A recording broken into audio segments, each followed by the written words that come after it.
Welcome in, everybody, to another episode of Podcast on the Brink, and I'm very excited this afternoon to be joined by IU Athletic Director Scott Dolson. Scott, it's been a long time coming. We're really thrilled to have you on the show. Welcome to Podcast on the Brink. Hey, thanks for having me, Alex. I appreciate it.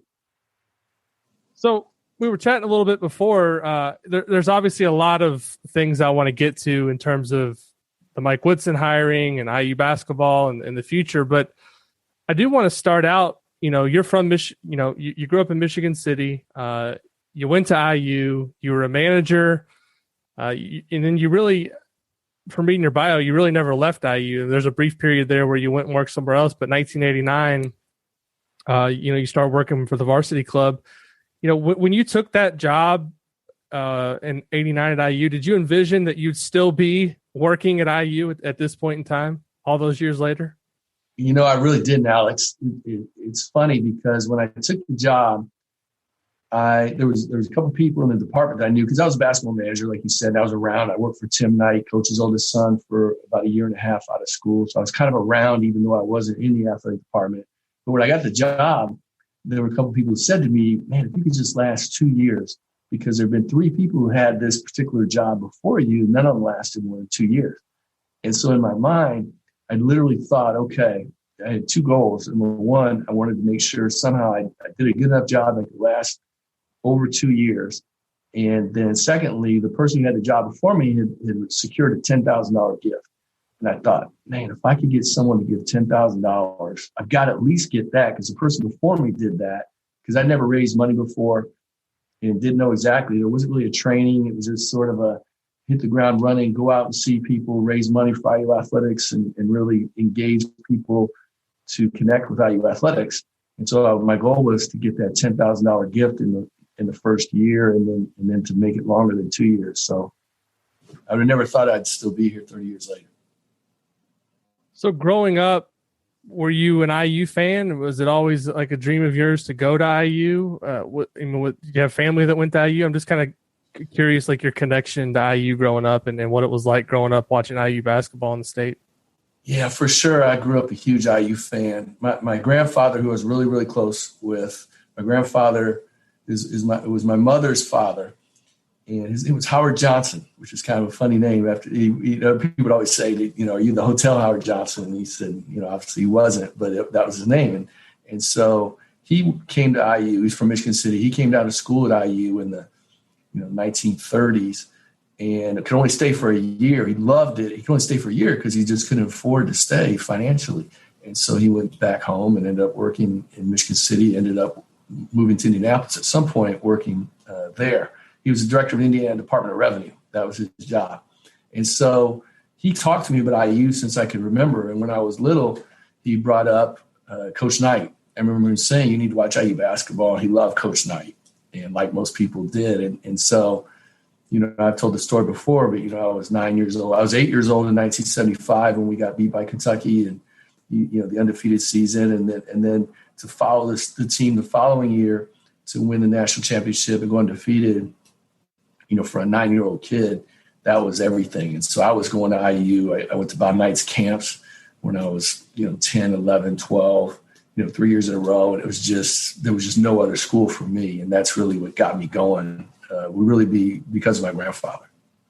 Who was your favorite IU basketball player growing up? I mean, that for a 9-year-old, I think about my son, he's 10. He hasn't obviously seen anything like that in his lifetime, but to those are really kind of your formative years as a fan. And for you to be able to see 76 as a 9-year-old, that had to be awesome. Who was your favorite player from that team, or who were some of the guys like growing up you really liked to watch? Yeah, for sure it was Scott May, initially because his name was Scott, my name was Scott, and my friends all knew I loved IU. And, a couple of my friends would always say, call me Scott May, because I always talked about IU basketball. So Scott May and Quinn Buckner, and then that whole 76 team. In fact, I got a call on Friday of last week from Jim Wisman, who I've always wanted to meet because he just is as a player on the 76 team, graduated in 79, I believe, maybe 78. I think 78. But Jim Wisman called, and I'm supposed to talk to him again today at 5. We spoke briefly, and we're going to reconnect. But he was on that 76 team, and a guy who really had never been back since I've been around. And he's kind of reconnecting because he played with Woody and wants to really reengage, and which was really neat. So that whole 76 team, I remember reading books about them. And I remember being in our elementary school library, Alex, and there was a book, I think it was called It's Nighttime or something like that. But I would go, when we go down as a class, like in the fourth grade, and it was library time, I would go get that book out and look at all the pictures of, I think that chronicled maybe the 75 team.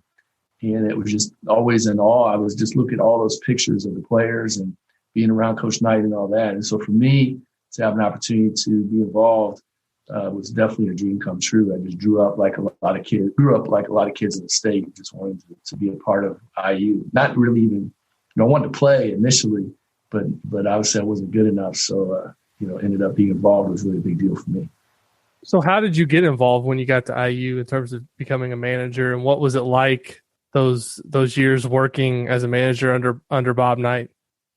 Yeah, it was great. I really owe it all to Delray Brooks, who, ended up being my best friend in high school. And just, we were like brothers. And he came on his visit. I thought he was going to go to UCLA. I think he thought he was going to go to UCLA. That was his dream school. But he came on a visit here before our senior in high school and really just fell in love with the place and really connected with Coach Knight.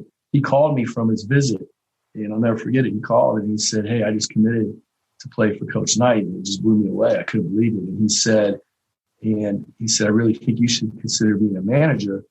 He said, "Steve Alford's roommate's a manager, and managers are involved every day in practice. He said, we'll room together here at IU, and I'm going to be gone at practice all the time. It'd be great for you to do it. You love IU more than anybody I know." So he told me about it and showed me how to apply. And fortunately, we weren't a package deal. It wasn't that they had to hire me, but it kind of certainly helped big time to have Delray kind of there advocating for me. So that's what really got me involved. And then that experience was incredible. Delray ended up transferring halfway through our sophomore year, transferred to Providence to play for Rick Pitino. And just the irony or the incredible twist of fate where they end up in the Final Four, our junior year, and they got beat by Syracuse. Obviously, we're there. We beat UNLV, but I remember being there in New Orleans and going to visit Delray at the Providence team hotel. He roomed with Billy Donovan, and it was just kind of an interesting twist of fate, like I said, and it was just an incredible opportunity. Some of my best friends in the world, were formed and still are to this day former players. I ended up living with Brian Sloan and Jeff Oliphant, and Eric Anderson ended up moving in when Brian left, and because I never left here. And so just, my former manager brothers are like, I can't tell you, I probably get texts every day from somebody I was a manager with that are close friends who are staying connected. And that's just kind of was my fraternity, I guess you could say. And just really, it gave me a million times more than I ever gave it. Let's put it like that. And I just feel very lucky and fortunate to have an opportunity to be a part of a very, very, very, very small part of the program as a manager. So fast forwarding kind of to present day, you take over, last summer officially as athletic director, and it's a situation that I don't think any of us could have foreseen ever happening in our lifetimes. I know I didn't ever expect that we would be in the position that we are, but you're taking over in the middle of this pandemic, and there's so many challenges with athletics, and just it's obviously been a challenging time, not only for our country but for the world. What's your mindset going in with kind of all the uncertainty and you've got all these these budget numbers that I'm sure are a challenge to navigate. Kind of how was it just taking it day by day, hour by hour when you first took over the job, and what was that like? Just kind of, it's always a challenge taking over a position like that, but in the circumstances that you were in, I'm guessing it was especially difficult. Yeah, it definitely is a little different than you expected. Didn't expect those type of challenges. I remember going through the interview process, and when Fred announced he was retiring from athletics, I put together what I felt was really important was that because I'd been here a long time, you can look at that as an advantage, which I think was an advantage in terms of I knew kind of what we needed here. I felt and knew the lay of the land, but at the same time, I think it was a disadvantage at times because I felt like that maybe I could be viewed as the number two guy. And Fred Glass, I can talk about him all day in terms of what the opportunity he gave me to be really his right-hand person. And, I learned so much under him. And so I felt like I was really ready for the change, but I felt like what I needed to do is like my mentality was, Alex, that I was the total underdog and I needed to create a vision for athletics like I'd never been here before. And then also present in a way that in my mind, like nobody knew me and to make certain that they would see me as the athletic director. And so, going through the interview process, I definitely had a vision for the department. But then when I ended up ultimately getting the job and taking over, the pandemic and all the challenges that we faced, certainly we had to adapt and move. And really what happens is, and it's just kind of the way I've always worked and the way I've always led, is to try to always have a vision for define what success looks like in terms of where are we really trying to get to. If this goes really well, what happens? And so the pandemic, for example, always trying to think about what's the end result we're trying to get to. We're trying to put health and safety first to protect our student athletes. And we want to communicate better than anyone because it is such an uncertain time. And so those are things that were musts. And then, like you said, we work so hard on the day-to-day that I really have never taken a step back and saying, wow, I wish that hadn't happened, or what a tough time to take over, or there's a lot of challenges. You just really focus so hard on the work every day that you don't really think about that stuff. And so I've never once I just feel extremely fortunate to have this opportunity, and I love the staff we have and the people we work with, and the university's been great. And that's not a Pollyannish or I'm not trying to be a cheerleader, but I honestly feel that way. So I think, I said this to our staff one time during a low point, probably in the pandemic when things were really challenging. And someone really a lot smarter than me said that Congressman John Lewis said that we didn't choose this time, the time chose us. And I told our staff that. I said, we didn't choose this time to be in this situation, but the time chose us. So it's incumbent upon us to lead us through it and to do the things that we feel is right. So anyway, it's a long answer. I apologize, but that's kind of my mindset going into it was really, I've never thought about it negatively. I wish for all the people who have been affected, obviously, my heart goes out to them. It's been challenging financially, health and safety, obviously, number one, and people who've had extremely challenging situations in their families or, hate that we've been through that. But at the same time, we've adapted like everyone else and just try to carry on, do the best we can. Last fall, when football was kind of a roller coaster in terms of getting things off the ground, what was that like for you trying to navigate, the health and safety? But it also seemed like from a player perspective and coaches, and you had, I don't know if this was happening at IU, but there was, different schools where players and parents were vocal about wanting to play and wanting to have that opportunity. And obviously I understand the health and safety of it. What was it like for you trying to balance kind of everything? And you're an advocate, obviously, for the IU student athletes, but you also are having these conversations with Big Ten athletic directors and trying to figure out what's best for everybody involved. Yeah, it was a really interesting process to go through. And back to what I said earlier, I was really confident in the entire process because the bottom line is that, I'm not a doctor or a health expert. And so if you really commit to listening to the best medical experts you can, and we've got the best here, and Dr. Rank and Dr. Hipskin and Dr. Hismalis, who is a local infectious disease doctor who helped us, that they were so good that I felt like I didn't feel like a pressure or felt like there were things that were on me. I felt like what was important for me and ultimately for me to lead the department was to trust and lead towards the medical advice and medical judgment. And then really for us to really communicate as effectively as we could to our student athletes, to our coaches, to their parents and beyond. And then ultimately, Alex, what was really beneficial was all those Big Ten athletic director meetings. The Big Ten, and that's what's great about the Big Ten conference, is that the Big Ten felt the same way, really trusting the medical advice. And even though the medical advice, what was really tough, Alex, is that, as you know, the medical experts the advice was changing, sometimes daily, sometimes weekly. So it wasn't, we're all learning at the same time. So I looked at it as, for a young AD or a new AD, I've said I probably have had 30 years worth of athletic director meetings packed in 9 months, because generally athletic directors in the Big Ten would meet maybe 3 times a year. And, we were meeting every day for 6 months.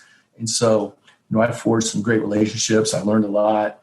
Mike Babinski from Purdue is, I've said this before. In fact, I just talked to him about an hour ago to catch up on a couple of things. The collaboration, the support, is incredible in the Big Ten, and I felt like going through the challenging the times that we have been through. Really, again, I wish we didn't go through those. And I don't take this the wrong way. I don't mean that there's positives that come out of it, but for me, I just learned a lot, and again, just really focused on what, if this goes well, what does this look like in our staff. I could just talk all day long about the great job our staff did in dealing with all the challenges we had.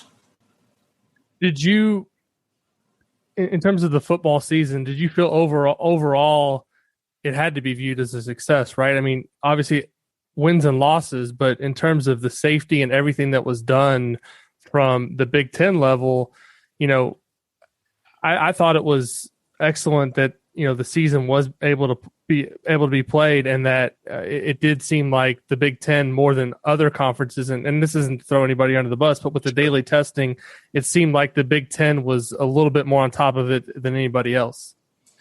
Yeah, I felt like it couldn't have gone better, really, given the cards that we were dealt and playing those the best we could. I think that, again, a credit to the medical experts, to the leadership at the Big Ten.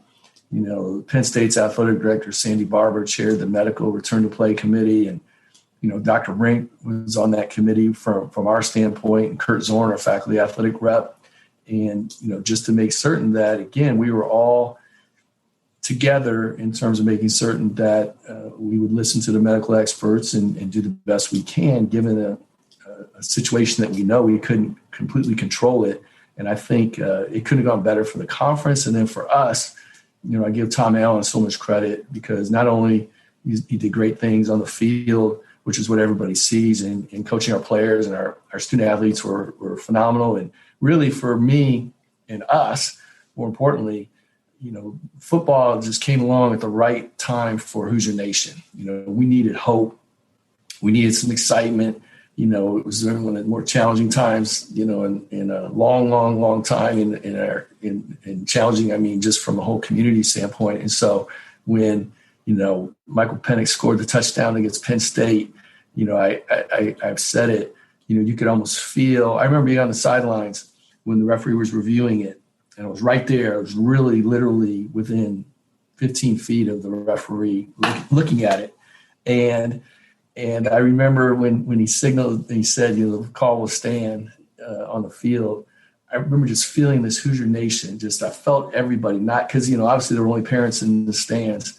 And I remember going to the locker room, and I think I said to Anthony Thompson, I said, man, I just feel Hoosier Nation just coming together. And, Tom Allen and I talked after that. That was just such a pivotal moment for us, knowing what all we went through just to get to that game. Like you were saying, all the starts and stops and ideas and AD meetings and communication. And Tom Allen and I, after every single AD call, I would call Tom Allen on the phone and talk to him about what's going on, and then try to update our other coaches as we could with them as well, as we had weekly calls with our head coaches. I mean, just a lot of stuff.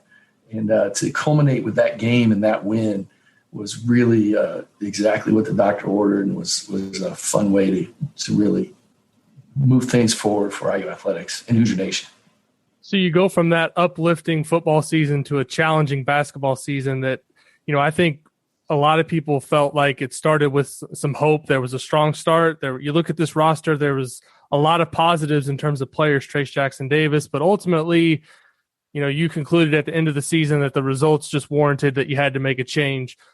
What was that whole process like for you in terms of just coming to the decision that there was going to need to be a change?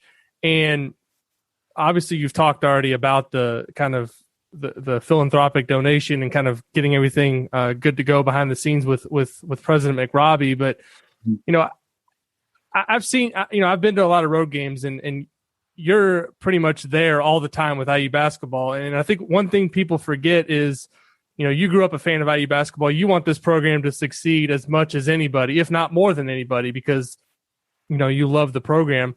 So what was the process like just in coming to the realization that a change had to be made? I'm sure it was something that was very challenging, and to have the kind of the pressure then of making a hire is kind of your first big decision as athletic director. What was that like going through all that?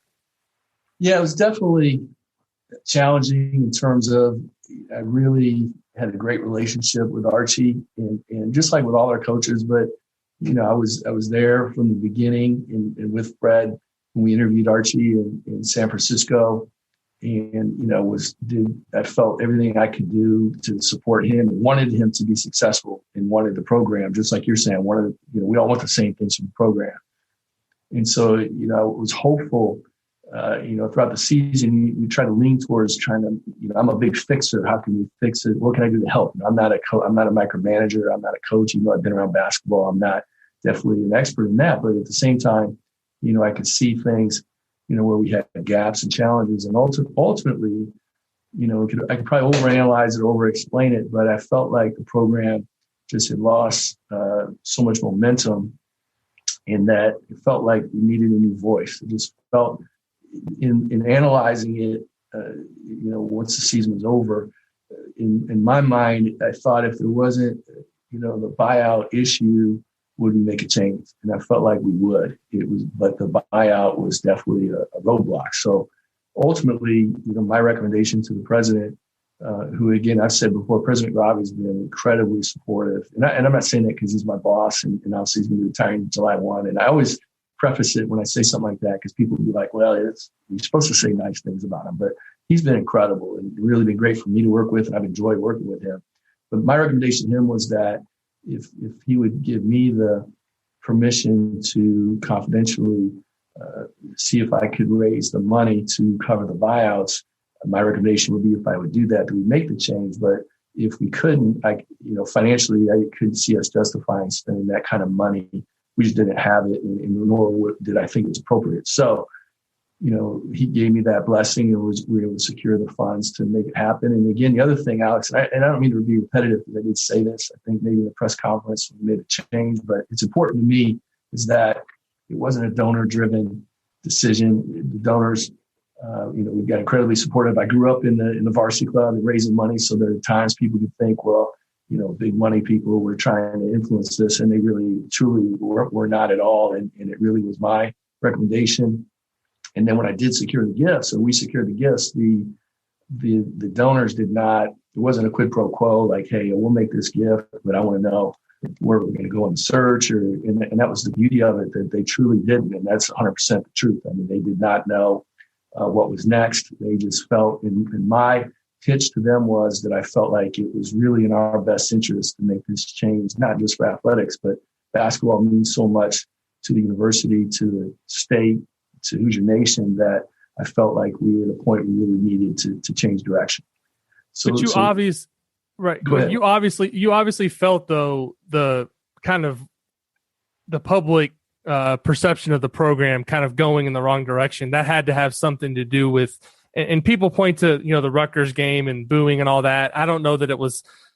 You can correct me if I'm wrong. To me, it didn't feel like that was like a moment of realization. It seemed like more of a culmination of everything. But I'm just curious, from your perspective, you did feel, at least the fan base, Hoosier Nation, kind of losing confidence in kind of what was going on to an extent, right? Yeah, I'm not naive to know what goes on out there, but at the same time, things can change quickly in that area. And so, if I felt like that there was really hope that we can really make drastic changes, I would have not made that recommendation. And so, you do, I've been around long enough to see kind of the emotion that comes into play, and ups and downs. But at the same time, the key thing is, it's kind of like what I think not just my role is, but our role of our senior administration and working with our coaches is that it's kind of like an iceberg, and fans see the tip of the iceberg and that's sometimes can look good and sometimes can look bad. But our jobs are to really go deep down below the surface and know what's going on within the program. And again, there wasn't any, I don't want you to read too much in that. There wasn't any smoking gun or some big, I think the locker room was actually good, and we have great kids, and it's a credit to Archie. The program internally was probably better than it might have looked from the outside. But at the same time, there was just something missing that I felt like we needed, and it's just sort of easy to say, and it's maybe not as scripted as, sometimes it's just a feel, but I felt like we needed a new voice and to create some new momentum. And so that really was ultimately what led to that decision. And again, to Archie's credit, I think, and this should be evident to people by, there are members of Archie's staff who obviously are members now of Woody's staff. And I think there's a good foundation there to build from. And I was so proud of our student athletes. And, we had several meetings after making the decision on Archie, an immediate Zoom call with the players and talked to them. And then had a couple of sidebar meetings after that, and an update meeting after the first week, and had sidebar conversations, text with the players, keeping them, connected and informed as possible, and listening to their feedback, which was great. Their feedback was really helpful in the search, just listening to, what characteristics are important in a coach, what types of things are important to them. And ultimately, really a lot of that feedback that they provided in at the end of the day, as part of the search, really helped me in guiding through that process to ultimately make the recommendation to hire Coach Woodson. So after the decision was made to move on from Archie, I remember the Zoom that we had with you, and you basically told us all, you're not going to hear from me again until I'm ready to announce a new coach. And you weren't lying about that. Us in the media, we were putting together our lists, and you talked about how you were basically locked in your basement for those couple of weeks. Mm-hmm. What were those days like? I mean, were you basically just on the phone all day? Were you reading a lot? I mean, I'm just kind of curious, like from behind the scenes perspective, we didn't hear anything. And I think a lot of people were wondering exactly what was going on. It stretched into, I think, like 2-week period, and some people were wondering what's Scott Dolson doing. So what were you doing, I guess, during that time? Yeah, that's a great question, because one of the things, we did not use a search firm, in that I should have probably said this in the press conference, because when somebody asked me that question, I think I probably should have said, that doesn't mean I'm anti-search firm. And I think sometimes fans can maybe misunderstand the value of search firms, and we've used them, and they've been very, very valuable. And I've got in the industry people that I work with that are tremendous, and they can be very helpful, and they tend to save time and can cut through red tape to get to people and to make things happen. So there's a huge value in search firms. But I felt like because of my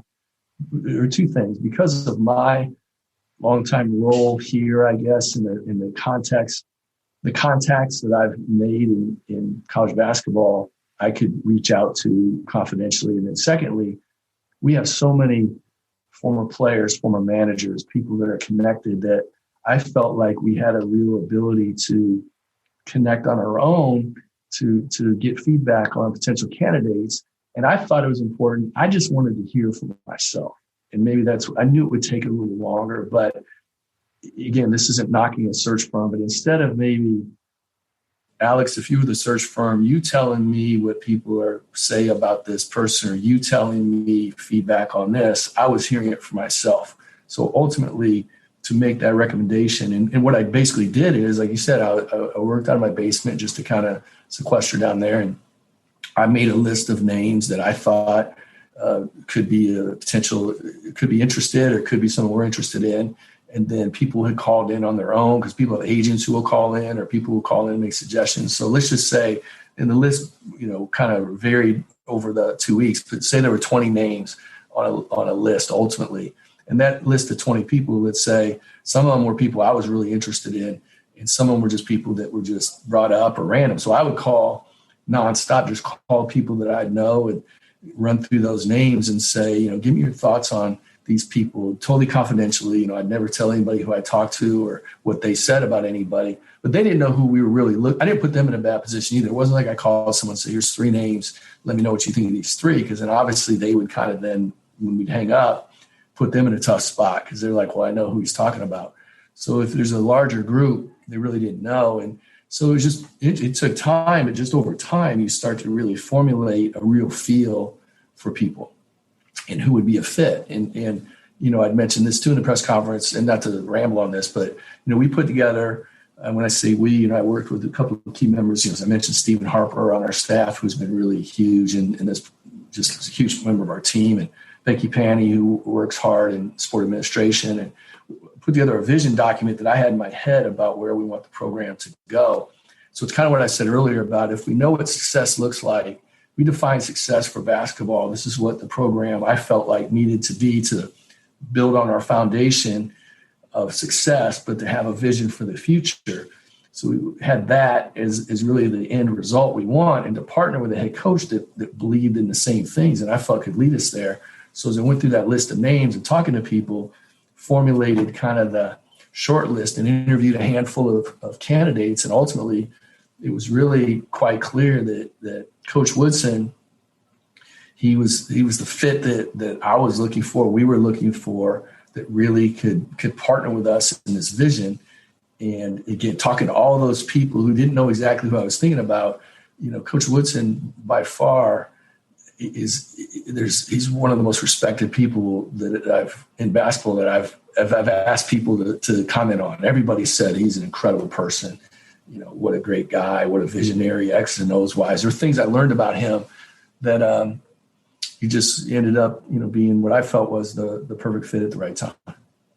How much did the feedback that you got from the players along the way kind of in terms of getting a coach that it seems to me like you see these video clips of Mike Woodson connecting with players. You hear old Knicks players talking about the relationship. And I've said to people, you don't last as long as he did in the NBA if you're not loved by players, right? Because it's a players' league, and if they don't like you, you're going to be out of there. So how much did kind of the feedback from the players kind of wanting someone in terms of relationship that they felt like they could have a really good relationship with the coach, how much did that impact kind of the process in terms of you seeing, that was something that was a strong suit of Mike Woodson and he would be a good fit for that reason? That was big, Alex. It really was. I mean, it was all part of the kind of his analyzing all these different aspects of the qualities of the coach we need. And the players did, one of the things they said is that, having a relationship with the coach is really important. Having someone, and they all, they're smart. Players are smart. They get it. They get more than people probably give them credit for, but they understand there's a coach-player relationship. They understand that, they weren't saying we wanted a best friend or someone we can go hang out with, but at the same time, someone that they really felt comfortable with. And that doesn't knock anything that that doesn't knock on Archie or anything we had in the past, but that was something looking forward that they really felt was important.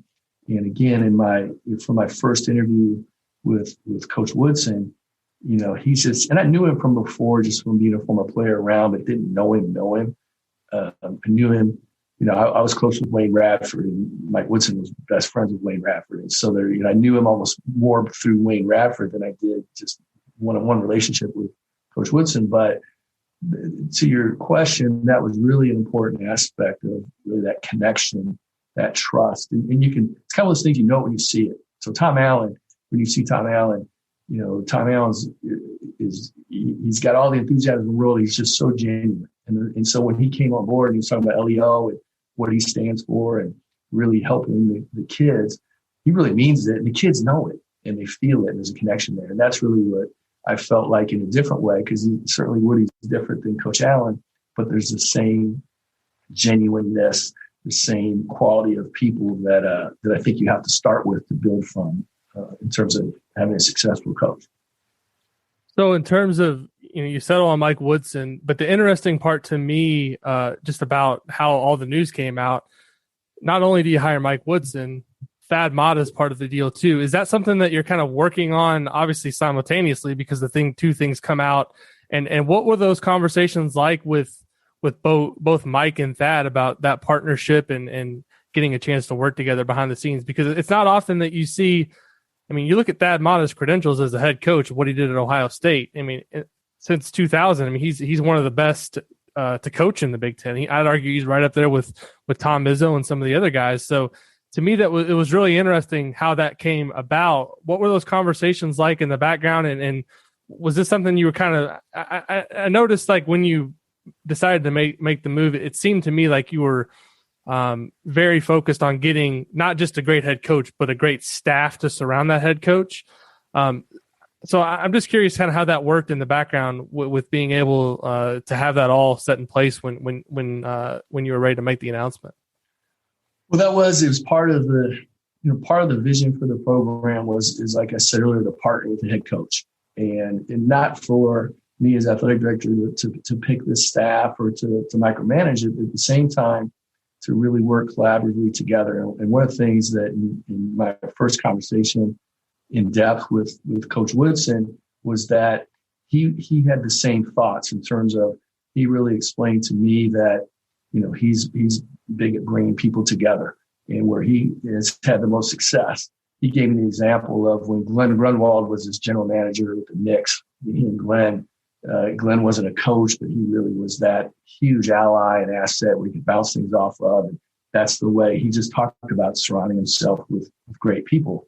And so, he'd said to me, that's what I kind of need from you, that you and I to talk about it, think about it. So it was really thinking more than just, and one of the things that had been in my mind is we put together the vision is that it just wanted to make certain we just weren't handing the keys over to a coach, whoever that is, and just sort of, we'll support them, but just take us where we want to go, that we're all in this together. And so, the Thad idea kind of came on my way back for me with Coach Woodson in terms of, Thad, who I got to know, and it felt like in meeting him and then meeting Woody, their personalities were really close. I mean, kind of selfless leaders, not big ego, just want the same things. And so, I approached Woody to say, would you be interested? I've got an idea, because I couldn't be Glenn Grunwald for Woody, because I'm doing that with Tom Allen and Terry Warren and Jeff Mercer in baseball. And so I knew my role, and plus I'm not a basketball coach. So I thought of the idea of really approaching Woody and Thad about having Thad really work for me. And it really would fulfill kind of what Woody asked me to do, and to be that non-coach, non-staff, but really administrator to help get us ultimately where we want to go in basketball. And Thad was great, and kind of connecting them, it was a really great fit. And like you said, Thad's one of the most respected coaches in the Big Ten. He's Ohio State's all-time winningest coach. And he's the type of person, most importantly, just like Mike Woodson, that anybody you talk to, he's as quality as you get. And just thought that was a great fit. And then it just kind of went from there. Ultimately, assistant coaches are the head coach's decision.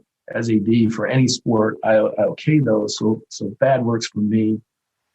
Woody reports to me, but Thad is my liaison to basketball, and is housed over in Cook Hall and helps on a day-to-day basis with his knowledge of college basketball. It's been a great fit. And then ultimately just sitting down, talking to Coach Woodson once we made the hire about Kenya and Dane Fife and then Yasir and really then the staff and Mike Roberts, who subsequently left and went to Cincinnati. But, Ben Sander, a behind the scenes person that a lot of people wouldn't know, but I felt was a key member of Archie's team and really is a great go-getter, and Brian Walsh and some of the people we kept that, and then Cliff Marshall, who's done a great job of strength and conditioning. So it was a great blend, and to Woody's credit, because I want to be clear, all those decisions are Woody's decisions. I didn't force him, other than me hiring Thad to work for me. We worked collaboratively on everything else, and I wanted Woody to be comfortable with the staff, but at the same time, know he's not on an island, and that we're in this together towards this vision of really, building on our foundation, but having a vision for the future for the program. So obviously things are off to a solid start just in terms of the news. It's been hard for us in the media to keep up with it. It seems like every day there's a commitment or a guy transferring, now that I think that it's all been announced. I mean, Tamar Bates signs with the program. Xavier Johnson's transferring in, Miller Kopp. I mean, these are all impact guys that I think are going to have a chance to really help next season. But I mean, you have to be pleased, I guess, with the start, just in terms of the momentum and the positivity. I think that it's really kind of done a complete turn over the last month. Yeah, we feel really positive, where we're, the momentum is going in the right direction. And again, we try to, not to get too high or too low, but we're focused on the day to day and focused. We believe in the vision for the program, and certainly feel, 100% confident in Coach Woodson and believe in him. And then ultimately again, having the staff in place and with Thad and his input. And then again, now that the 3 assistants, couldn't be more pleased with the feel and the staff. And really the unsung heroes, probably to me right now, I just am so appreciative of.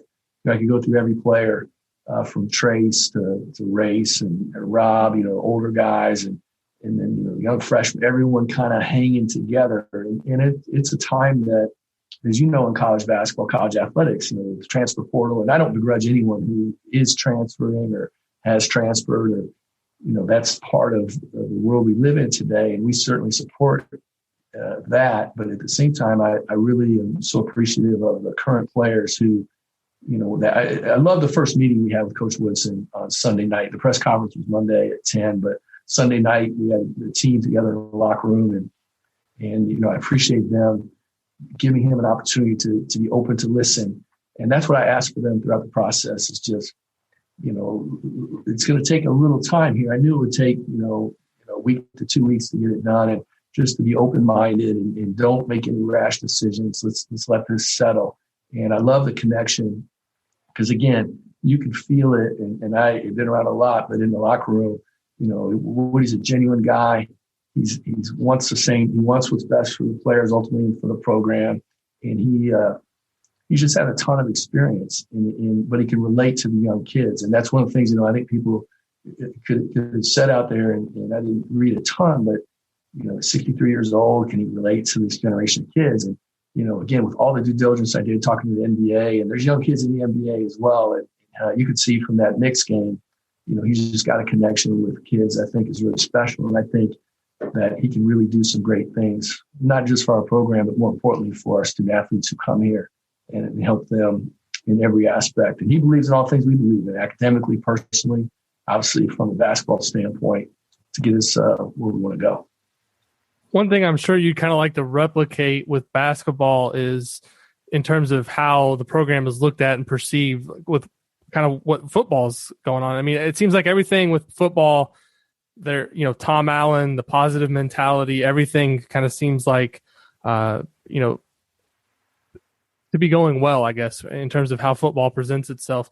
Are there things that you've talked about internally in terms of kind of changing the perception of IU basketball? I know Dane Fife, when he got on a Zoom with us and talked about 45 minutes a couple weeks ago, and he was talking about kind of going out back into the state and reconnecting with people. And it feels like sometimes that, over the last 20 years, when Indiana basketball has had its ups and downs, that's one thing that they've gotten away from. Is that something that you're cognizant of and that you want to do more of, and just in terms of connecting fans to the program? Yeah, for sure. But the key thing in that, Alex, is that you've got to have a genuine connection inside. And I feel like why football has, and I think, and I tell you, our Jeff K, our media staff and our Cuban Center staff and Jeremy Gray, and I think they've done a phenomenal job of making certain people get a peek behind the curtain and really get a feel for the program. But you have to have that genuine, no matter how good your promotions are, your social media strategies, you really need that momentum internally. You need the feel of the program. And one of the things that, I give Coach Woodson so much credit is we are reestablishing our identity and reestablishing the identity of who we are, what we stand for, what it means to come play here. And again, back to the original vision, which we talked about, is, building on that tradition of success, but not living in it. We have to have a vision for the future, how we're going to play, what it means to play here, that it's an incredible opportunity and it's fun and it's all the good stuff. And so as recruits around the country, what's their vision, or as they view Indiana basketball, what's it mean? What do we stand for? And so then once we get it all situated inside, then you can, through social media, we want to get that identity out there and to reestablish that. But not to ramble on that, and I apologize because I'm not ramble on some of these answers, but I really believe you have to have the foundation built within your program to do the best job you can with talented people who, through social media, really, like we've done with football, like we've done with women's basketball, like we try to do to really make certain people understand who we are and what we're all about. And it's not just for recruits, but recruiting obviously is a big part of it. But, you want fans to get a feel for the program and again, what we stand for. And that's what we're working hard on. Last question, because I know we're pressed for time here, but I want to ask you. It's kind of a loaded question and one that you may not be able to answer, but the question I get asked most often is what's the next fall and winter going to look like in terms of the game day experience for IU football? Are fans going to be able to come back for basketball? I'm sure these discussions are already starting to happen at the athletic director level. What can you tell us just in terms of how you're planning, I guess, as you approach fall and winter? Because obviously, you've got to get things in line to start selling tickets for next season. I noticed you guys have already started a campaign for that. So how are you? It's still an uncertain time, but I feel like things are trending in a better direction with the virus and vaccinations and all that. So how are you kind of game planning for what IU athletics in terms of basketball and football are going to look like next year for fans? Yeah, I think first and foremost, we'll continue to follow medical experts' judgment, their plan. So whether you wear masks at games, are we at 100% attendance? Or are we at 80%? Where are we attendance wise? So all of those things will be, again, out of my or our control. Ultimately, we'll get the best advice possible working with campus, medical experts, the Monroe County Health Department, all of that, the Big Ten. So those things, as you said, are still in flux, and we'll probably, as every day, we'll know a little more. So having said that, our plan is that we talked about as a staff now for a couple of months now is, we're planning to be ready for business as normal. We've got to be ready to be all in, and we're selling tickets just like business as normal, both for football, and we've got our men's basketball ticket application going out, and moving forward on all of that. And then if we have to adapt, we certainly will. But the plan has to be that we've got to be ready to be ready for full scale. We feel like there's a real opportunity. We feel like Hoosier Nation out there, you can kind of feel people are, wanting to get back in it. And that's what we hope, because you hope that people would miss it. You hope that people don't get so used to not coming to games. They're like, well, I really didn't miss it that much. But I do feel that with football, and certainly now with the momentum and Coach Woodson and what's going on in basketball, I feel like you can, and I don't want to misread that or overestimate, but I feel like it's going to be fun to be back in Bloomington again. And so our job is to make certain, whether it's traffic, parking, concessions, sitting in the stands, whatever it is, we can make it as convenient, communicate as best as we possibly can how it's all going to work, and get everybody ready to get here and have a great, starting with the fall of 21, we're ready to roll for sure. One follow-up on that, just in terms of how that's led. I mean, you talked about kind of listening to the experts, but will the Big Ten have anything? Do you expect like the Big Ten is going to have guidelines or things like that for the fall, or do you think it's going to be more left up to institutions to kind of navigate as they choose? Yeah, I think that'll still be determined. I think the Big Ten certainly will be involved in terms of we'll come together as athletic directors and ultimately work through Commissioner Warren and then the presidents and chancellors in terms of, what is the conference stance on testing, or is it all up to the locality in terms of attendance and so forth and so on. So there'll be a Big Ten overall umbrella approach to things. And then ultimately, like we are now, continue to work with campus and Monroe County Health Department at the local level to really determine, our protocols. Because there are times that, it could be that the Big Ten Conference says you can do this. This is sort of the maximum you can go to, but at different locations, it might have a different situation. So it might be that some location has less attendance than the other, but certainly all those decisions just haven't been made yet, and to be determined, as we get closer to August on what everything looks like. And let's just hope, vaccinations keep going in the direction they're going, and we can keep things under control and get a little better every day. And I know that's what everybody hopes for. But again, we'll know here relatively soon where that's all going to end up. We're planning for the best, but prepare for the challenges.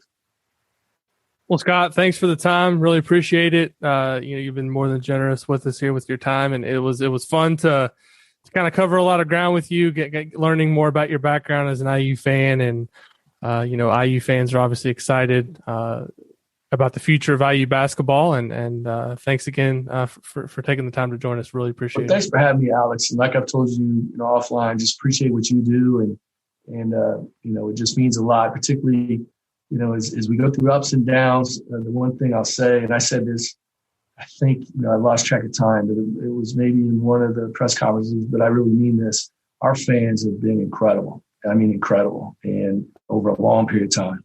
And through, you talk about through thick and thin, because sometimes our fans get a bad rap that they're maybe too, they want to win too much. And I don't see that. I think our fans are the most patient fans in the country. And I think our fans have been extremely supportive. I think our fans want us to do it the right way. I think our fans are as excited about when a student athlete graduates and does something well out of competition than they do in competition. And I really think that. And I just hope our fans know we really appreciate it, because I do think they've been incredibly supportive during challenging times, and it means a lot to us. So, and thanks to you, Alex, because like I said, you've been great. Appreciate it.